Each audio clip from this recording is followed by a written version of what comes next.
সারাদিন তাদের মতো আমরাও রোজা রাখি।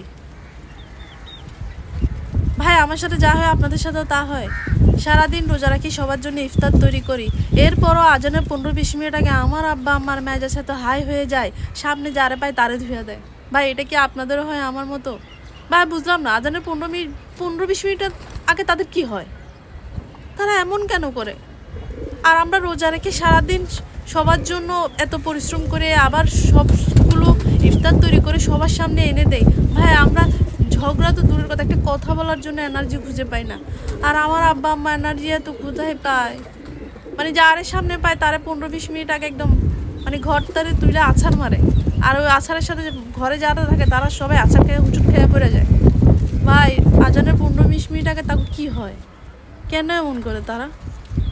আমি বুঝলাম না, এটার হিসাব আমি মিলাইতে পারতেছি না, কেন করে এরকম?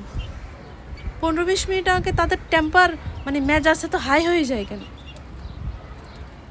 মানে তাদেরকে কোনো কথাই ছোঁয়ানো যায় না, ভালো বললেও মারতে আসে, বুঝলাম না।